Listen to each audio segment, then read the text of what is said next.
I am unashamed. What about you? So we're back here. I just took these guys out to lunch. I paid. Al drove, though. I drove. Al drove us to lunch. I'll probably get a receipt. Hey, gas receipt or something. Gas receipt. That's right. He did that one time. He sent me a bill for someone clean. He sent someone to clean the studio, and then sends me the bill. I'm like, well, I didn't think it was dirty. By the way, anytime you get something like that happens, it doesn't come from me. It comes from that woman God gave me. It did come from Lisa, actually. It did not come from Al. Because I don't keep up with such. Yeah, I don't know what me and John Luke could invoice you for. Well, I bet. No, we brought our time and our. Yeah, that's true. You brought your time. Well, we were making fun of Zach because yes, we had Dr. Jackson here and we took him to lunch because we felt bad. He had no place to go until he flew out of town. And Zach goes off because he's, got other fish to fry, other bones to chew. Other bones to chew. And so off he goes to do his thing. And so we felt obligated that we were going to take him out to eat. So we did it. Yeah. But then he calls us and is like, where are y'all? We're starting this podcast. Yeah, because he's stuck out back. He can't get in. He's like, he calls Christian. He's like, hey, let me in.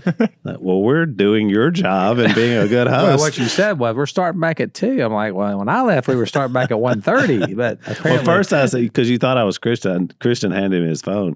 And I said, hey, what? What is it? You said, where are you? I'm not here. And then I said, don't hate me because I'm beautiful. Well, the whole time at lunch, he kept saying, man, this is just so much better than breakfast. And we were like, why? He was, Zach's not here.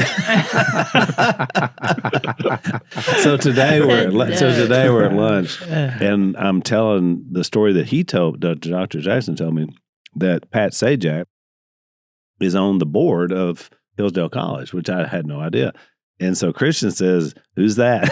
That's when I was like, that was the moment. Not only I'm paying for the man's food, which he, by the way, ordered double appetizer. He wanted to order double entree, but then he felt guilty. We're so thankful for the double appetizer was for all of us, not just for me. Okay.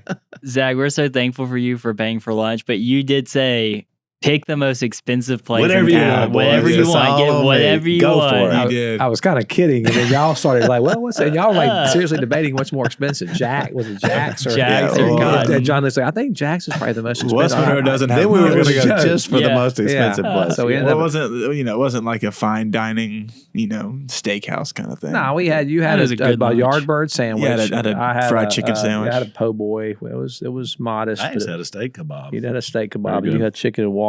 Yeah, but anyway, so Christian doesn't know who Pat Sajak is. Well, now I do. But now he does. And we explained that to him. And then we got talking about daytime television and game shows, which I'm assuming are probably going away with a generation. I don't know that because maybe young people are into it. Well, before you say that, we do have to introduce this is the Hillsdale Friday episode, which you can go sign up for free at unashamedforhillsdale.com. We're in the study of Exodus. And somehow we're talking about game time or the daytime game shows. Exactly. Because Hillsdale College never goes out of style. And so I was telling Christian the story because I knew John Luke had heard it, but he had never heard it, that our grandma, or maybe had heard it, our grandmother was on The Price is Right about 30 years ago. And she was 84 at the time. And she won 2 cars and a trip and all this a kitchen, a nice painting. So I didn't realize Zach then explained where these things went because I had no idea. By this time, she didn't live with us anymore. And so, because she had always wanted to go, just to be in the audience because she watched this show religiously. Every day since it started. For 30 years, like from when she was retired and forward. And she was in her 80s and, so it'd been 20 years she'd been watching it. And she was excellent once she got on stage, but she was so country sounding. And I just remember thinking, do we sound like that? Because like in my ears, she said 500, 500, Bob. 100. But that means if you're not from the South, 500 means 500. And there was this college, I didn't tell you this at lunch, but there was this college kid that you could tell he had done everything to try to get noticed to get on the show. And he was wearing a shirt that he had when he was 4 years old. So like the shirt just barely like would go over. He was a little guy anyway. And the shirt was like taped to him. And then he was running around acting like a wild man, And I said, Granny, what about that? I remembered his name back when she got home. what about Tom? And she said, oh, he was obnoxious and despisable. Because he got on her nerves. He was trying to like get on the show. And she was like, oh, like everybody there was like, she was there for business. And all these other people were idiots. That was kind of her mindset. Despisable is such a good word. Oh, it's a good word. So Amy got the, if y'all are wondering, Amy got the. She had to sell one car to pay the taxes. Yeah, she sold the little Taurus, Ford Taurus. Amy got the Ford Mustang cherry red convertible. And when she was 84? No. Amy's my cousin. Amy was the cousin. Amy is the cousin. She was living with them at the time, so they got the car. We got the kitchen and the painting. My mom and family. And I didn't know that, so that was news to me. Well, I got what my granny would say the little boy shot at. Well, y'all at that point, y'all were kind of, Duck Commander was established. Y'all were making some money. We were still poor. So my family's role was always like, we always got the Were y'all still in ministry? Oh, we were. Which did you, I don't know if your dad realized that apparently when I got into ministry, I didn't realize this when I went to school and everything, that I had at some point signed a vow of poverty that must have been slipped in. Not all churches do that, but we grew up in churches of Christ. So you're going to be poor. I signed a vow of poverty because I was poor all the times I was did it. So I didn't realize I was right. I was like, did I do that? Did I actually sign that? And just so I would never make money? But apparently, yes. So we got all the freebies and hand-me-downs from the rest of the family. That was our mom was the youngest of 7 kids. Yeah. And got that. But your dad would be like, he would come in and my grandmother, who always kind of had a tension relationship, I would call it, with your dad. And she said, oh, I guess Gordon's down there hobnobbing at the Sonic. When you're high rolling. I mean, that's when you're high rolling, when you're hobnobbing down at the Sonic. Like high rolling. Back in the day, nobody had money back then. Maybe Sonic money. Phil was feeding everybody with fish and meat out of the woods. Nobody's going down to the Sonic. That's next level. Hobnobbing at the Sonic. Well, we're back in Exodus. I don't know. There's no segue here whatsoever. So I was expecting you to pull a Phil and just read me a verse. God provides for the Israelites. Okay, the Israelites were poor, then they plundered the Egyptians, just exactly like Granny did on. Yeah. Granny plundered. I mean, she plundered the Egyptians. Yeah, Bob Barker and the Price is Right. She had a picture, by the way, on her TV until she passed, of Bob Barker with her like big thing, merit, that she wore, her name tag, and it sat on top of her TV. I feel like this could be a movie. I think it could be too. About a country grandma that wins the Price is Right. Yeah. I think that could be like the mastermind. Yeah, kind of that kind of vibe. Yeah, I think I already did it. It's called Hillbilly Elegy. Yeah. That was a salty grandmother. That was story. a salty grandmother. That was a great book, by the way. Well, we got through the plagues, and the last plague that we got through was the Passover, right? The killing of the firstborn. Then the Passover, you see salvation for Israel, which then ultimately you see the real salvation of Israel happen at the Red Sea moment where Israel enters into the Red Sea. Of course, they're whining all beforehand, begging to go back into slavery, which we talked about in the last podcast. They pierce through the Red Sea when it parts, and then water on both sides, and then that water slams back down on their enemies and swallows up all of their problems whole, which is kind of this idea of our own baptism, right? And Paul brings that up, and was it 1 Corinthians 10? He uses that analogy. He says, because they had the cloud on top, the water on the sides. It was almost like, they were baptized as they came out. Yeah, and there is a lot of definite typology when you think about it, that many times people are delivered from something, and yet there are times they would or either attempt to or go back into something that is terrible for you. Like you were thinking, why would you ever want to go back? I mean, like you were here generationally, you were in these curses and stuck in Egypt and building bricks without straw. But then as soon as things got tough, literally 3 days into the freedom, they're like, we want to go back. Yeah. Like, I mean, are there not enough graves in Egypt, that we come out here to die? I mean, just the idea. But he makes the point, and I think wisely, it does show you the long-suffering nature, not only of God, but of leadership, of dealing with, he kept saying God was bringing them along. Remember, he kept talking about how this whole process is like him trying to teach them to do something. And it really describes ministry. I mean, it is that. You see, when you're born again, the idea is it's like a new birth. And so it takes a while to grow into maturity. I mean, you can't expect somebody to come right out of the water of baptism and then all of a sudden have it all figured out. I mean, you got to grow. It's a process. It's a process. I mean, so yeah, we're in lecture 6, which is Exodus 15 through 19, and we're going to maybe probably end with the giving of the Ten Commandments. 20 a little bit, yeah. And so what's happening here is really, it's what you said, it's like entering into like this wilderness moment. So they've had salvation, but the salvation is not fully complete yet. There is that wilderness moment, which I think I can attest to that from my own. Like when I came to Christ, it was not for me, it wasn't one and done. I don't know. Maybe it was for y'all. No, not at all. What was it like for you?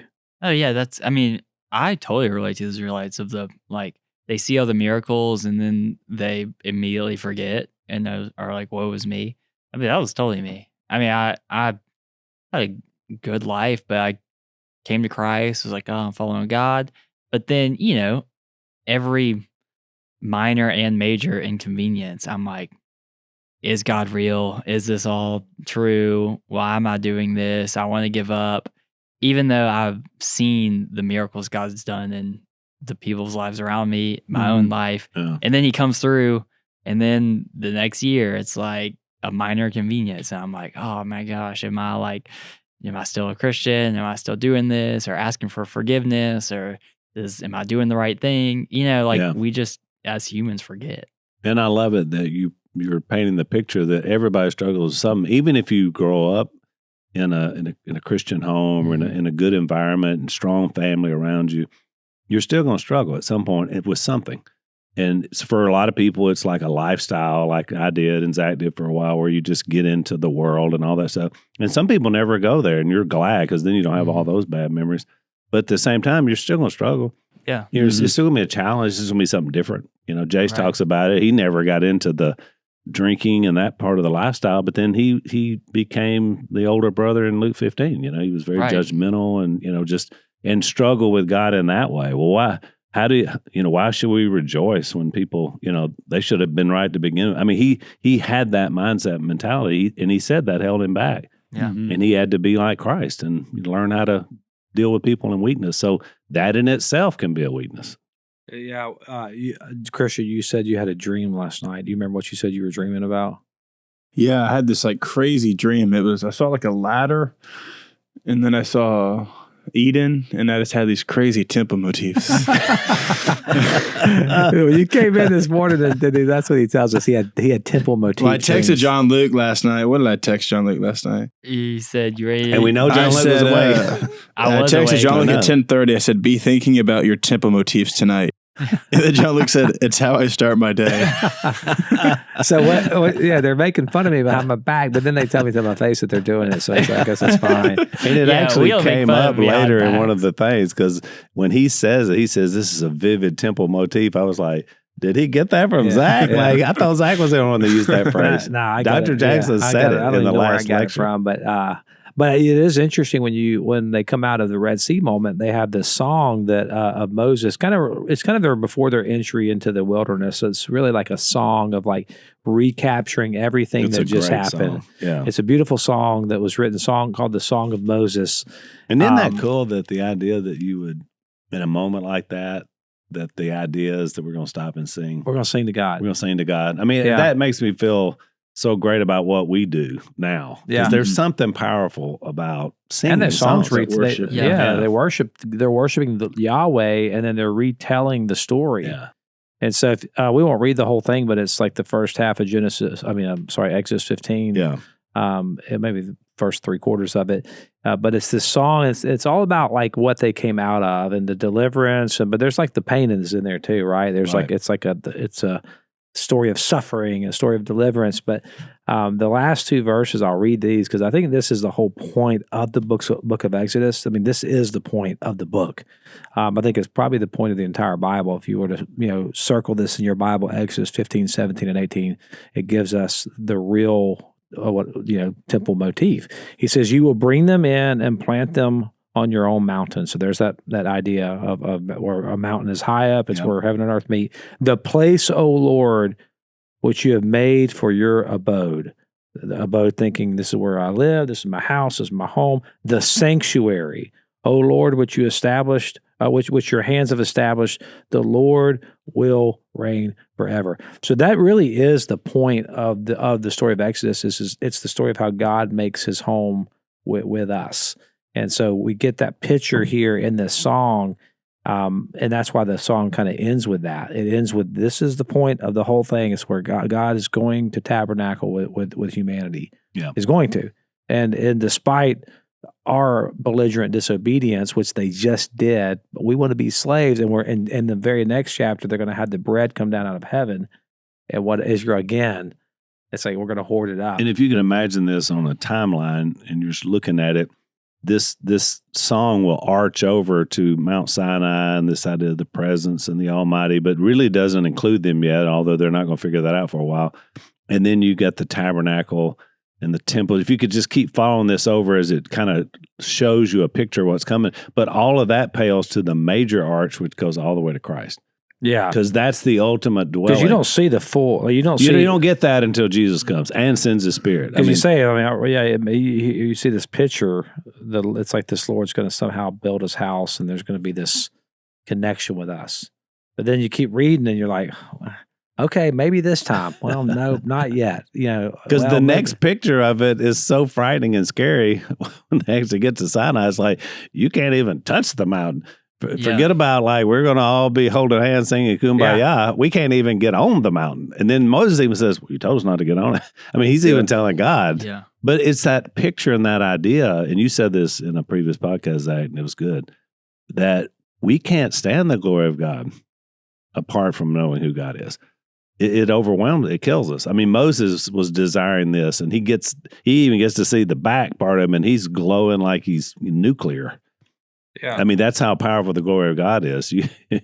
You can't, we just say, oh yeah, we'd love to be a part of that. And it's like, well, it's going to take something on my part for you to be able to get there. Because it's got to be, I think what that means, it's got to be, you have to enter into his presence from a position of, yes, I see your holiness. Yes. Mm-hmm. Yes, I see your sovereignty, your power. Yes, I see that.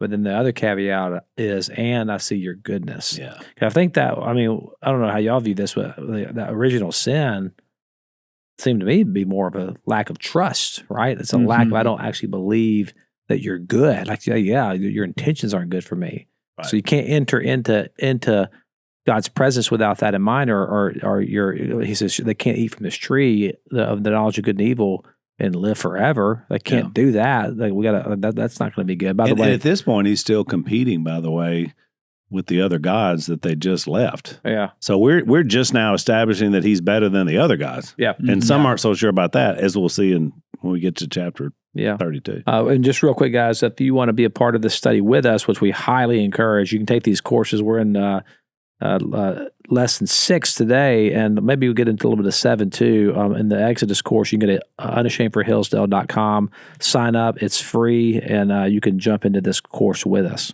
Yeah, it's so interesting to me too, because you have, like I said, they're murmuring before they get to the Red Sea.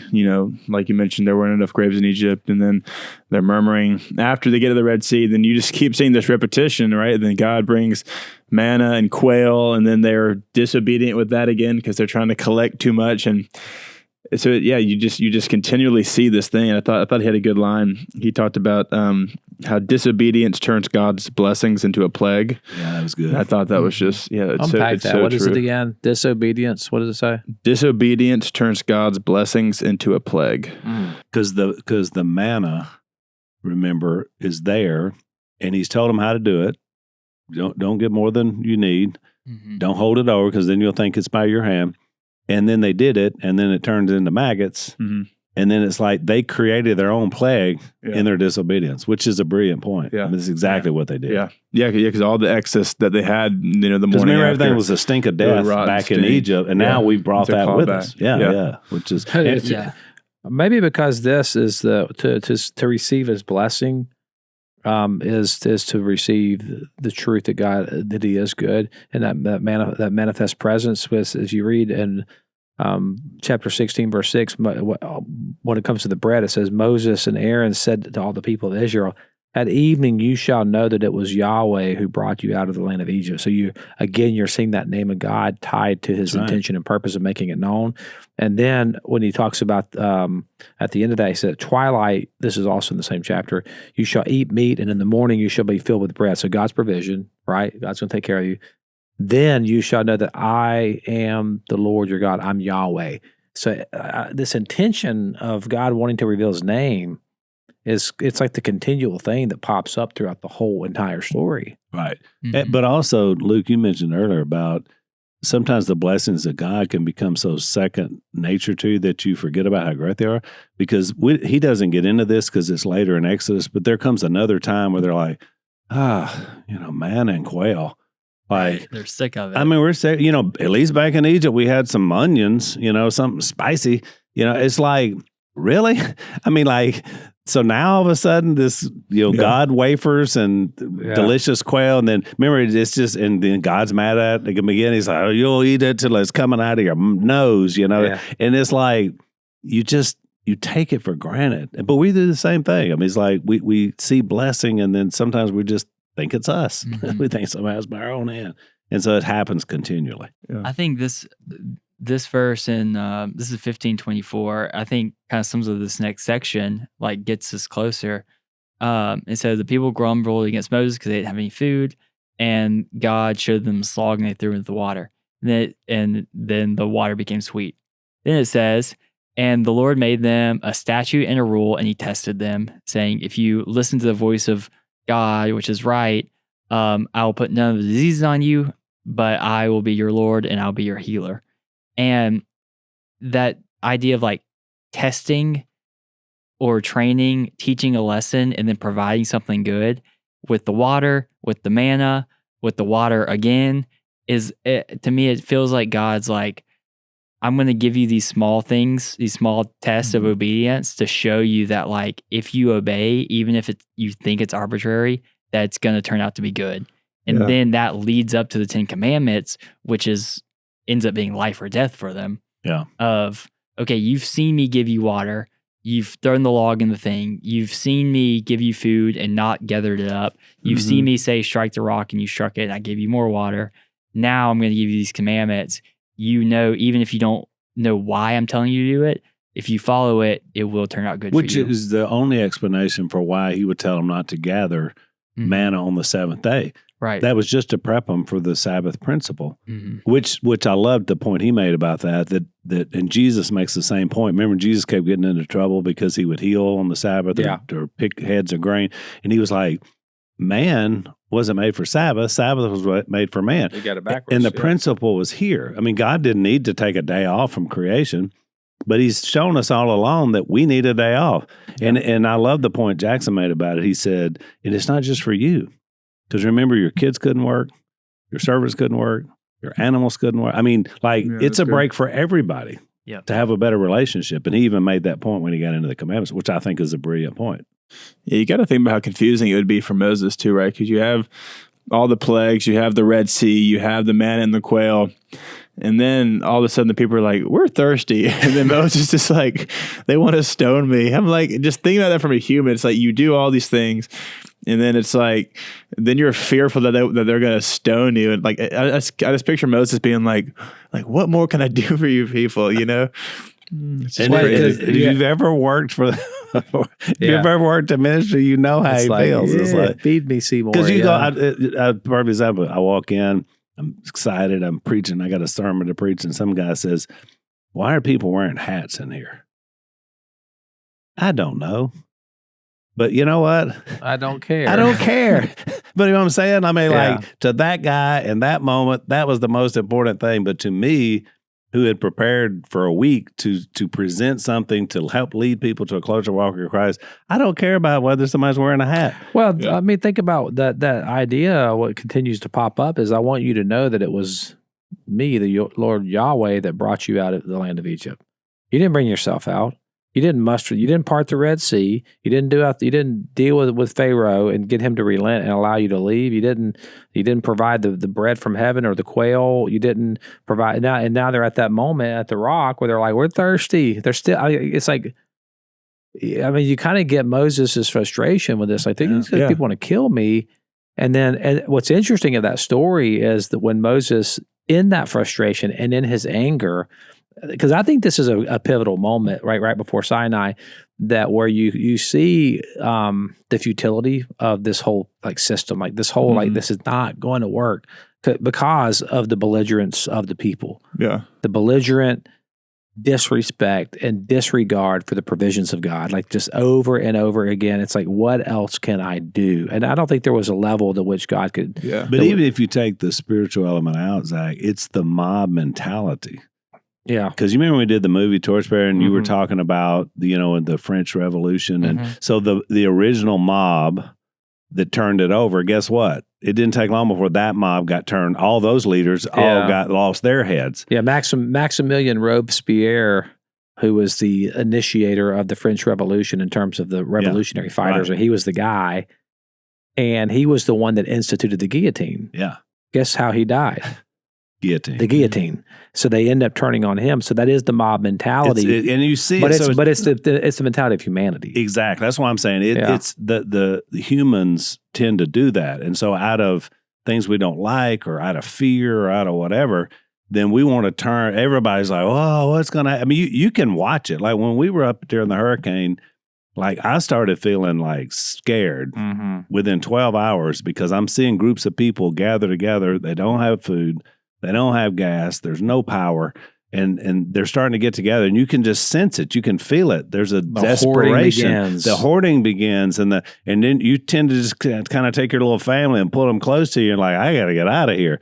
And it just, all that would take was 12 hours of a disruption. 12 hours into life. Post-civilized society without, like, just the fear of not having resources in the future. Yeah. Like, people start acting really crazy. And so just from a human standpoint, I get this. Like, to us, we're kind of looking at it through the lens of, can't you believe, look what all God's done. But it's so hard to fight that human nature that I got to get mine. And you mentioned the timing. They were only 3 days after the song. We're singing, we're worshiping, and again, 3 days. Here we are 3 days later. Yeah. We're thirsty. My other point about that, I thought this was funny when they complained about wanting to go back right after coming across the Red Sea. It's like, where would they go? Like, they turned around and it's water, and they're like, Moses, that's a good point. Can you part that Red Sea again? Part this thing again, so we don't have to walk all the way around. That's a really good point. Yeah, like there's nowhere to go. Like, the only way you're gonna get back through is the God of heaven. The ships have been burned, right? Yeah, like we're having to split the thing again. And do we have to give back all the stuff? yeah, all the stuff we took on the way out. I want to keep my plunder. Where you wind up in Exodus 17 is you actually wind up with a picture of failure. And even Moses' failure in striking the rock, but you're right. But because the idea was, if you strike this rock, then water's going to come out. So the solution, and I do think this is prophetic of the future. This is a prophecy here. Yeah, because it gets mentioned later. Oh yeah, 1 Corinthians 10:4 that says that Christ is the rock. Yeah. Didn't you mention 1 Corinthians 10 all ago? Yep. So Paul references all of this moment in 1 Corinthians 10. Yeah. But Christ, when Moses strikes the rock, like that rock this is the picture of the Christ. Yeah, that's that cornerstone. That cornerstone. That capstone, yeah. And that's where the water is going to flow. Right. So then when you get all the way to the end of the Bible and you actually have a picture of water flowing out of it's an Ezekiel passage where the water flows out of the temple. And John 4, you mentioned, where he's talking to the woman at the well, and says living water will flow. Which is, again, that's temple language. Exactly. And so that, if we didn't have that passage we still would have it, but like the passage in Ezekiel is so key because he looks under the door of the temple and there's just water rushing out and turns into a river. And that same exact picture is mentioned in Revelation 22. And that water is anything that water touches just blossoms with life. Yeah. And then there's a tree, and that tree in Revelation 22 has the leaves on it. You can take these leaves from it, and it says they're a balm, like a healing balm for the nations. Yeah. So now we're back to the whole the mixed multitude. Which is what he said, right? The healer. You get the same. So all that typology. That's why it's such a powerful passage. Well, and that brings to mind when Jesus was on the cross and stabbed, and the water flowed out of his side. That gives the idea of, we see water flowing out. We're about to see life happen. Yeah. And then even like Dr. Jackson didn't deal with it, but like in there's some great spiritual principles in 17, the back end of it, when they have this battle with the Amalekites, which is interesting. It's the first time they kind of had to fight it out because they're attacked. And Joshua is the first time we see him. He's a military guy. Of course, he's going to wind up being a central figure once they get to Canaan. And you see him down there fighting. It was interesting because, again, these aren't trained fighting men. And so they're down there fighting, but really the power's up on Moses has his hands extended. And as long as he's reaching up to the Lord, again, by his hand and God's hand, things are going well. As long as they can see that. But the minute the hands start going down, oh no. And then the Amalekites, so it's this back and forth battle. So then they're holding his arms up. And then finally they just have to hold his arms up so they can win this battle, and it's like, he's still showing them like, you're not equipped for this without me. Yeah. And so that comes back around. Be sure and sign up to take the course Unashamed for Hillsdale.com if you hadn't already done it. Yeah, I think you see this most clearly when you get to Exodus 19, and this is when they end up at Mount Sinai. And there's a lot in this text here. There's no way we're going to get to it all. But there's a lot here. There's a reference back to 1 Corinthians 10. That's why you need to read 1 Corinthians 10. I would add in Hebrews 12. Yeah, is another great picture because the Hebrew writer says in 18, "You have not come to a mountain that can be touched, that's burning with fire, to darkness, gloom, and storm, to a trumpet blast, to a voice speaking words that those who heard it begged to speak no more." He's describing that whole scene because they could not bear what was commanded. If even an animal touched the mountain, it must be stoned. The sight was so terrifying that Moses said, "I am trembling with fear." And then he says, "But you have come to Mount Zion." So he explains that transition under Christ. Yeah. But it's a great thing to look forward and say, that's what this was about. That's a great point. It was in the moment, but it was also about a future moment where all that fear and trembling would be taken away. When he says you come to a mountain that can't be, in the Hebrews 12 passage, you come to a mountain that can't be touched, what he's saying there, this is not the physical mountain of Sinai. Right. He's clearly contrasting Sinai with Zion. Yeah, correct. And Zion's a new mountain, which comes up again in Revelation, by the way. John the Revelator is sitting on Zion, and he sees the new Jerusalem coming from Zion. Right. So this is like all temple stuff here, right? Yep. So what's happening in Exodus 19 is, the point's also made that Mount Sinai it's actually Hagar.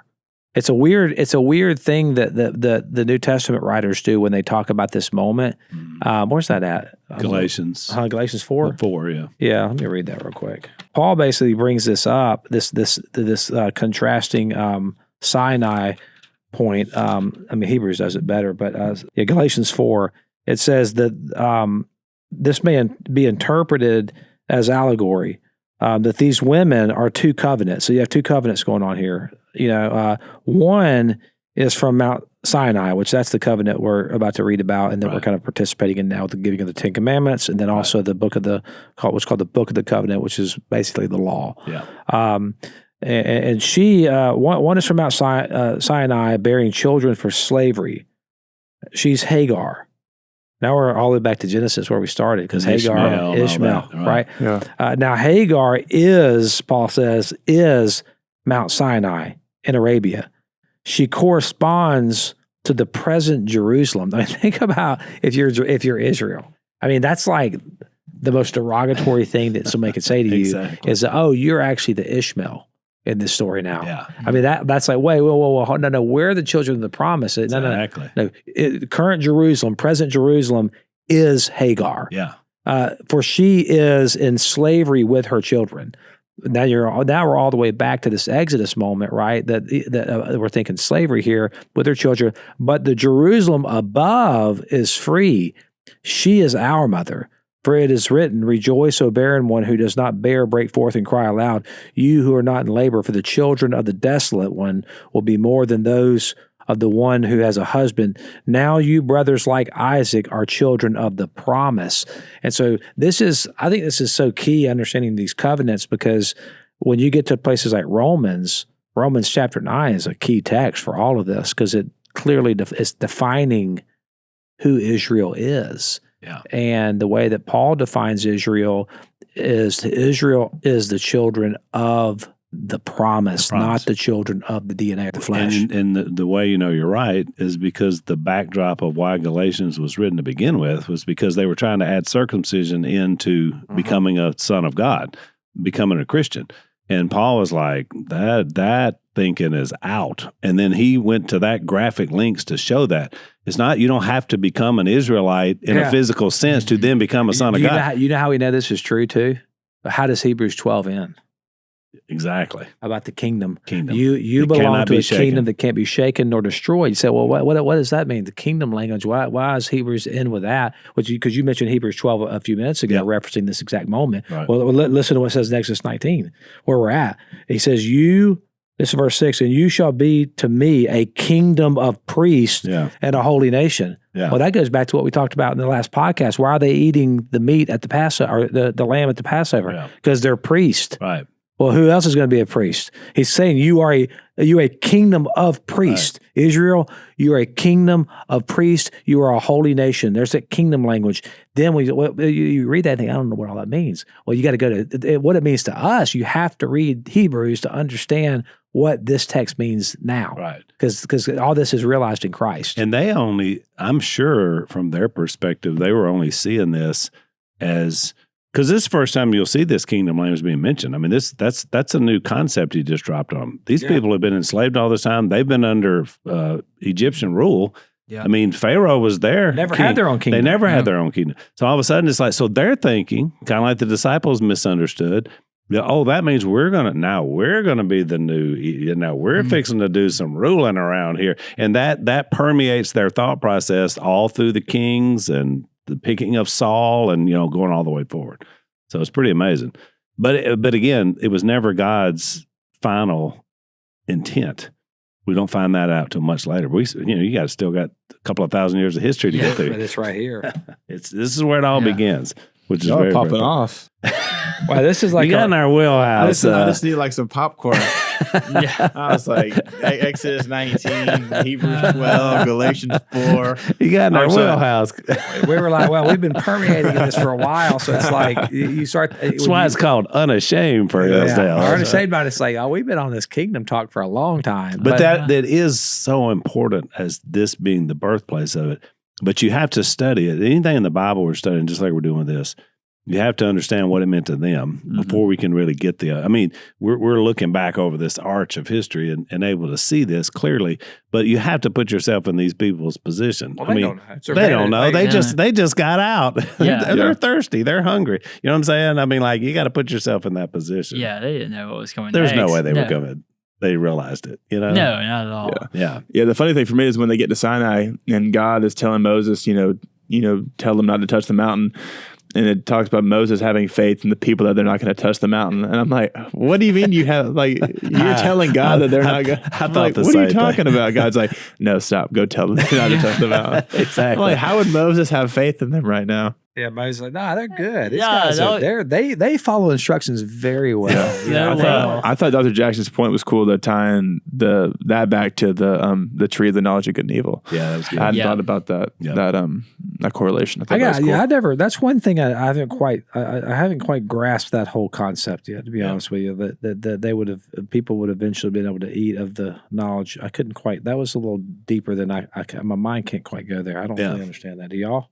Well, I mean, if it was created and it was into perpetuity because they would have stayed alive forever, then I would assume he's right. I never thought about it. Yeah, I've thought about it and heard of it a couple different ways. Because they were denied from the tree. Right. Remember? That was the deal. You could take the look of it. It's all what ifs because we just don't know. Yeah. It's kind of like wondering what the afterlife's going to be. We won't know till we don't know. But you could take the view on it of eventually God created it, so it's good. So eventually he would have given it to them and they would have known good and evil.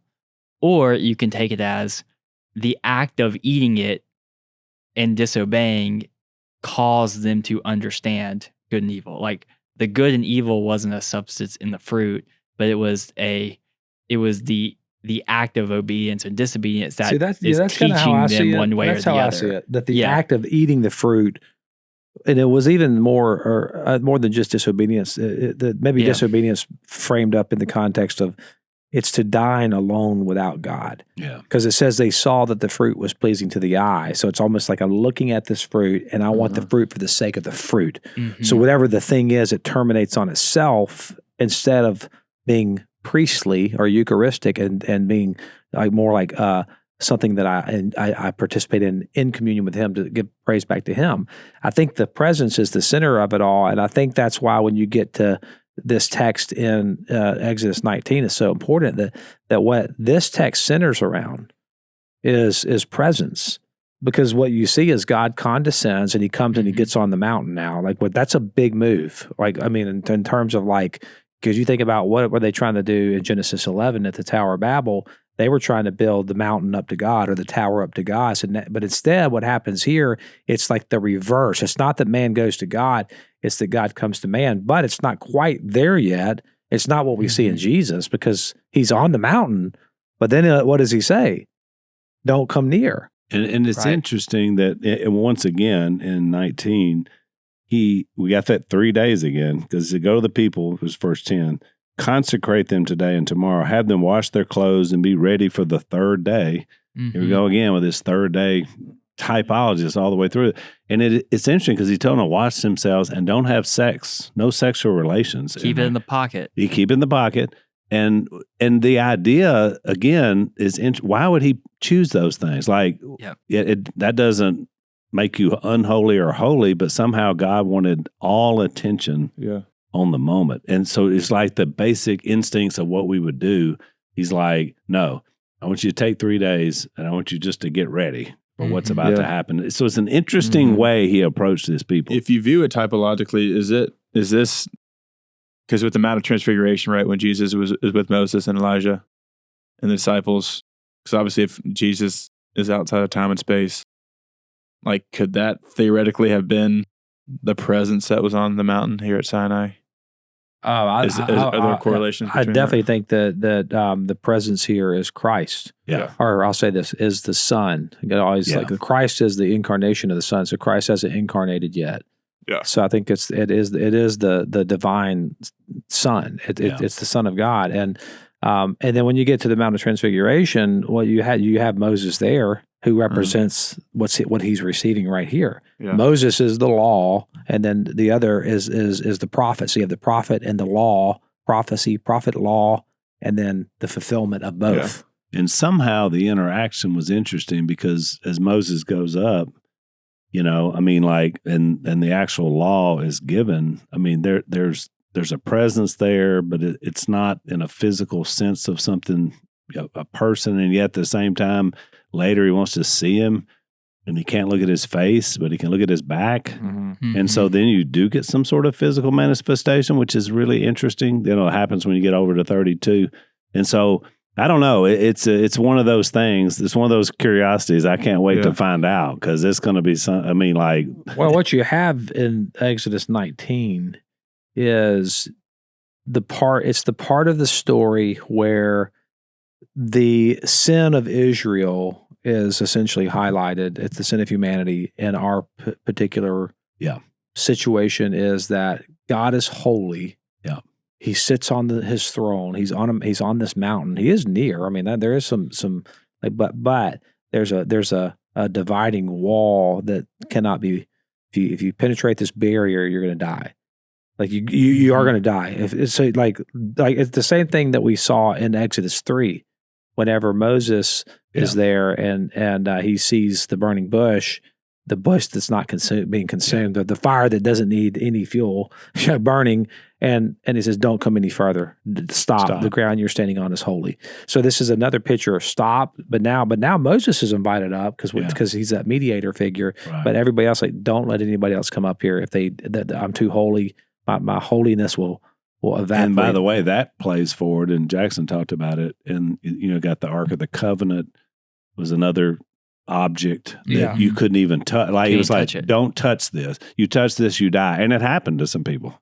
Yeah. And then it even taken in, it would be taken in, but no, they had a certain way they had to carry it. I mean, like it was a serious business. So I know we're going to, I want to say this, unashamedforhillsdale.com. You can take this with us. We're in, which one are we in? Sure, yeah, lectures 6 and 7. 6 and 7.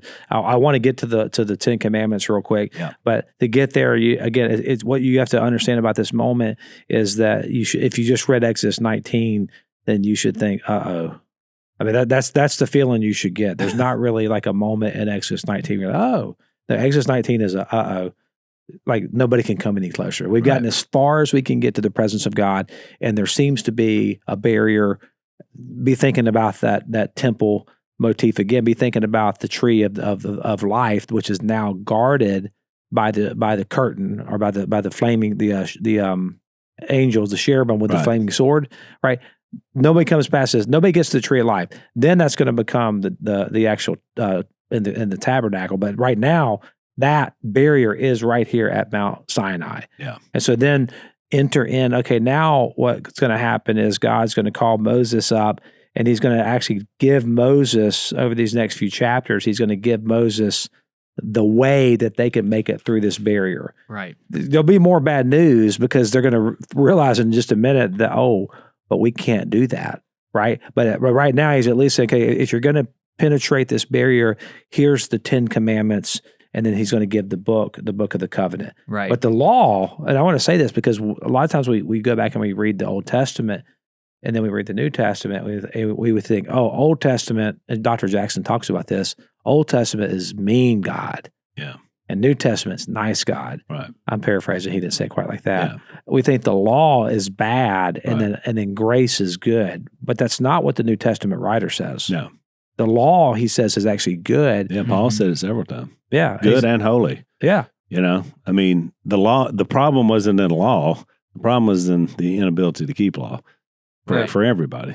Yeah. What did y'all think about the 10 Commandments part of Dr. Jackson's presentation? I mean, you kind of said it was pretty self-explanatory, but yeah, I thought it was pretty self-explanatory. I thought the point that I thought was interesting was how he went from you kind of talked about it a little bit earlier, like the inverting, the reversal of it.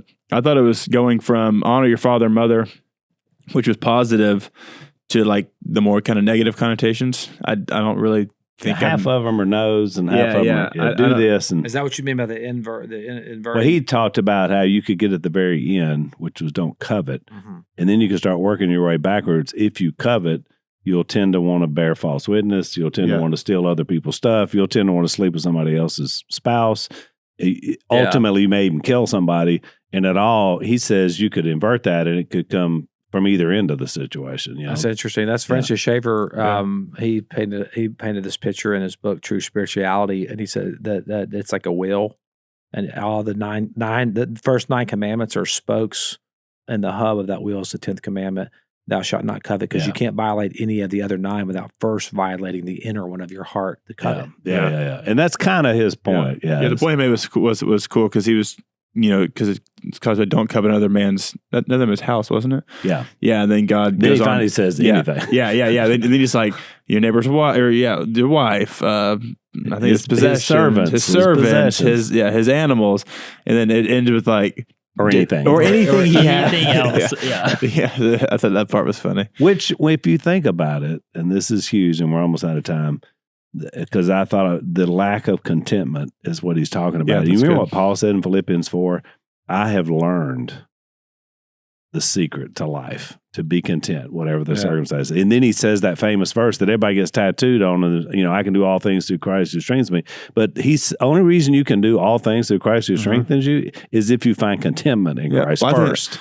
I think that's what Paul means in Galatians 2 when he says where jealousy and selfish ambition exist, so does every evil practice. Exactly. So if you look at that from the 10 Commandments, covet to jealousy, selfishness. Yeah, then you will lie, you will steal, you will be inclined to do these things. Which is why it's so important. Well, I know we're almost out of time. I want to end with this, though, because I think this is super important that we're rapidly moving through the book of Exodus. This is really like a 30,000-foot overview. But in the law, what you do see is that you see the way that we can enter into the presence of God. The problem is that it lacks the means. I think I mentioned this on a previous podcast. But when you get to Exodus 24, right before the building of the tabernacle, you see that this covenant that God has made with man is actually confirmed, and it's confirmed in atonement. It's confirmed in the building of an altar, and it's confirmed in the sacrifice of the blood of goats and bulls. And so that 100% is pointing right forward to Christ and the sacrifice of Christ that happens. And the Hebrew writer is very good about tying this back together. But what you're going to find is that the law, what the law represents and what the law is, it is the way that we get into the presence of God. The problem is we lack the means to do it. We can't do it. We can't obey it. We can't obey it. The problem is our lack of obedience.